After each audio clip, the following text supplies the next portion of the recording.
Hello friends, welcome back to my channel. பழைய டிஷர்ட்டும் safety பின்னும் இருந்தாலே போதும். இந்த மாதிரி டோர் மேட்டெல்லாம் அழகழகாக நம்ம வீட்டில் நாமளே செஞ்சுக்கலாம். டிஷர்ட் எல்லாம் சின்னதாயிட்டாலும் அப்படி இல்லைன்னா வெளுத்து போயிட்டாலும் அதை பழைய பாத்திரத்துக்கு தான் நம்ம தூக்கி போடுவோம். அந்த மாதிரி இல்லாமல் டிஷர்ட்லாம் கட் பண்ணிவிட்டு நம்ம அழகழகான டோர் மேட்டெல்லாம் செஞ்சுக்கலாம். ஒரு மேட்டு செய்கிறதுக்கு 4 டிஷர்ட் தேவைப்படும். இந்த மேட்டு நல்லா ஸ்ட்ராங்காகவும் இருக்கும். 2 வருஷம் ஆனாலும் கிழிஞ்சும் போகாது. இது எப்படி பண்ணுறதுன்னு பார்க்கலாம். டீஷர்ட் எடுத்துகிட்டு அது 1 இன்ச் அளவுக்கு கட் பண்ணி எடுத்துக்கணும். ரொம்ப திக்காக கட் பண்ணாலும் மேட்டு பின்னுறது ரொம்ப கஷ்டமாக இருக்கும். ரொம்ப தின்னாக கட் பண்ணிட்டாலும் சீக்கிரமே மேட்டு கிழிஞ்சிரும். அதனால் 1 இன்ச்சு கட் பண்ணி எடுத்துக்கோங்க. மொத்த டீஷர்ட்டையுமே இதே மாதிரி 1 இன்ச் அளவுக்கு கட் பண்ணி எடுத்துக்கோங்க. காலர் வரைக்குமே கட் பண்ணி எடுத்துக்கலாம். காலர் இல்லாத டீஷர்ட்டுன்னா நீங்கள் கழுத்து வரைக்கும் மொத்தமே கட் பண்ணி எடுத்துக்கலாம். பேக்கெட் இருந்தால் அதெல்லாம் இருக்கக்கூடாது. பேக்கெட்டெல்லாம் பிரிச்சுட்டு அதுக்கப்புறம் இந்த மாதிரி நீளமாக கட் பண்ணி எடுத்துக்கோங்க. இது ஒரே சர்க்கிள் மாதிரி அப்படியே இருக்கும். இது 2ஆக வெட்டி நீளமாக பண்ணி இது ரோல் பண்ணி எடுத்து வச்சுக்கோங்க. மொத்தமாக கட் பண்ணி எடுத்து வச்சுக்கிட்டா மேட்டு பின்னுறது ரொம்பவே ஈஸியாக இருக்கும். மேட்டுக்குள்ளே ஒரு நம்ம லைனிங் மாதிரி ஒரு கிளாத்து கொடுக்க போகிறோம். அதுக்கு இந்த மாதிரி சிந்தட்டிக் கிளாத் இருந்தால் அதையும் 1 இன்ச்சு கட் பண்ணி எடுத்துக்கலாம். அப்படி இல்லை அப்படின்னா நம்மக்கிட்ட இருக்கிற ஷால் கட் பண்ணி எடுத்துக்கலாம். அப்படி இல்லைனா பூனம் சேரீயும் கட் பண்ணி எடுத்துக்கலாம். இந்த மாதிரி உள்ளே கொடுக்குற துணி வந்து பாலிஸ்டரோ இல்லை திக்கான துணியும் இருந்தால் ரொம்ப நாளைக்கு மேட்டு கிழியாமல் இருக்கும். அதனால தான் நான் இந்த மாதிரி பாப்லைன் கிளாத்து இன்றைக்கி எடுத்திருக்கேன். இது சுடிதார் பேண்ட்டு தைச்ச மீதி இருக்கு இல்லைங்களா, அந்த கிளாத்து தான். இது ரெண்டுத்தையும் எப்படி ஜாயின் பண்ணுறதுன்னு பார்க்கலாம். இதனுடைய ஒரு பகுதியில் முதல் கொஞ்சம் ஓட்டை போட்டுட்டு இன்னொரு துணியோட பகுதியிலையும் சின்னதாக ஒரு ஓட்டை போட்டுக்கணும். இந்த மாதிரி கட் பண்ணி எடுத்துக்கிட்டு ஒரு பக்கம் இருக்கிற ஹோல்ஸ்குள்ளே இன்னொரு பக்கத்தை நுழைச்சி விட்டுக்கோங்க. இந்த மாதிரி இன்னொரு பகுதியோட ஹோல்ஸுக்குள்ளே அடுத்த முனையை எடுத்து இது உள்ளே கோர்த்து வாங்கிட்டு நல்லா டைட்டாக இழுத்திங்கன்னா நாட்டு மாதிரி வந்துடும். இது இந்த மாதிரி நல்லா டைட்டாக இழுத்து விட்டோம்னா பாருங்கள், நாட்டு போட்டதே தெரியாது. நல்லா ஸ்மூத்தாக இருக்கும். நம்ம சாதாரண முடி போட்டோம்னா அங்கங்கே குண்டு குண்டாக இருக்கும். மேட்டு பின்னும்போது அது தடங்களை ஏற்படுத்தும். அதனால் இந்த மாதிரி போட்டுக்கோங்க. இப்போ நம்ம லைனிங்காக எல்லோ கிளாத் எடுத்திருக்கோம். அதோட டிஷர்ட் வந்து ப்ளூ கலர் எடுத்திருக்கோம். இது ரெண்டுத்தையும் ஃபஸ்ட்டு இந்த மாதிரி முடி போட்டுக்கணும். இது ரெண்டுத்தையும் முடி போட்டுட்டு எல்லோ கிளாத் வந்து நம்ம லைனிங் மாதிரி தான் யூஸ் பண்ண போகிறோம். அதனால் ப்ளூ கலர் கிளாத்தில் இந்த மாதிரி சேஃப்டி பின்னை நல்லா குத்தி எடுத்துக்கோங்க. எல்லோ கலர் கிளாத்தை வந்து ஏதாவது ஒரு சேரோட காலில் இந்த டைட்டாக கட்டி விட்டுருங்க. அப்போ தான் நகராமல் இருக்கும். ப்ளூ கலர் கிளாத்தை எடுத்து அந்த எல்லோக்கு மேலே சுற்றி இந்த மாதிரி ஒரு நாட்டு மாதிரி போட்டுகிட்டே வரணும். ப்ளூ கலர் கிளாத்தை எல்லோக்கு மேலே இந்த மாதிரி போட்டுட்டு அடியில் கொடுத்து இந்த மாதிரி இழுத்து விட்டிங்கன்னா நல்லா அப்படியே ஒரு நாட் மாதிரி வரிசையாக வந்துக்கிட்டே இருக்கும். இது ஒரு 5 இல்லை 6 போட்டுக்கலாம். நம்ம போடுற இந்த நாட்டு ரெண்டும் ஒன்றா சேர்த்தோம்னா ஒரு வட்டம் மாதிரி வரணும். அந்த அளவுக்கு போட்டுக்கணும். இப்போ நான் ஒரு 5, 6 போட்டுட்டு சேர்த்து பார்க்குறேன். வட்டமாக சேரல பாருங்கள். இந்த மாதிரி வச்சு பார்க்கணும். வச்சு பார்த்திங்கன்னா இந்த மாதிரி வட்டம் சேரணும். சேரலைன்னா இன்னும் 2 பூ கூட நம்ம போட்டுக்கலாம். போட்டுட்டு அதுக்கப்புறம் இது ரெண்டுத்தையும் சேர்த்து ஒரு நாட் போட்டுடணும். ஏற்கனவே போட்டிருக்கோம் இல்லைங்களா, முதல்ல ஒரு நாட்டு அதோடு சேர்த்து இன்னொரு நாட் போட்டுட்டிங்கன்னா இது வட்டமாக வந்துடும். முதல்ல போட்ட நாட்டோட இது உள்ளே கொடுத்து அப்படியே மறுபடியும் ஒரு நாட் போட்டிங்கன்னா இது சேர்ந்துக்கும்.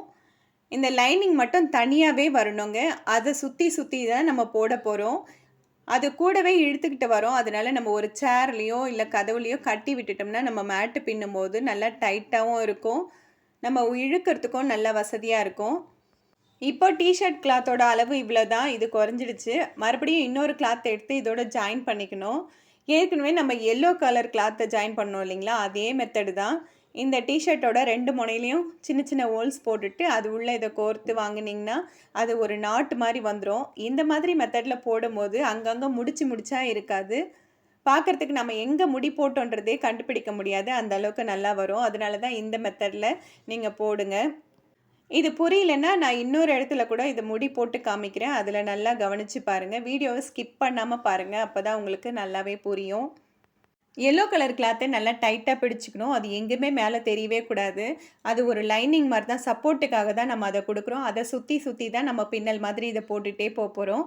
முதல்ல போட்ட வட்டத்தினுடைய உள்பகுதியில் நம்ம இதை குத்தி அதுக்கப்புறம் வெளியே வாங்குவோம்.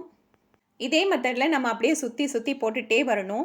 ரவுண்டை பெருசாக ஆகும்போது நீங்கள் ஒவ்வொரு ஹோல்ஸ்குள்ளேயும் ஒவ்வொரு நாட்டு மட்டும் போட்டிங்கன்னா கிண்ண மாதிரி மடங்கும்.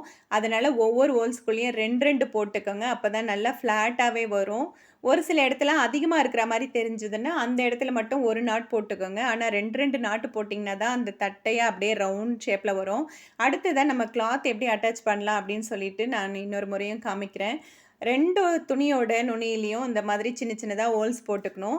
ஒரு ஹோல்ஸ்க்குள்ளே இன்னொரு ஹோல்ஸ் போட்ட கிளாத்தையும் இந்த மாதிரி உள்ளே விட்டுட்டு அதுக்கப்புறம் அந்த கிளாத்தோட இன்னொரு முனையை எடுத்து இந்த ஹோல்ஸ்குள்ளே விட்டு நல்லா இந்த மாதிரி டைட்டாக இழுத்து விட்டுட்டிங்கன்னா அது நாட்டு மாதிரி வந்துடும். இது டிஷர்ட்டுக்கும் இதே மெத்தட் தான், உள்ளே கொடுக்குற லைனிங் கிளாத்துக்கும் இதே மெத்தடு தான். மறுபடியும் ஏன் சொல்கிறேன்னா, இந்த மெத்தடில் நீங்கள் நாட் போடும்போது அது குண்டு குண்டா அங்கங்கே இல்லாமல் இருக்கும். முடிச்சாவும் தெரியாமல் இருக்கும். கால் வைக்கும்போது நல்லா சாஃப்டாகவும் இருக்கும் மேட்டு.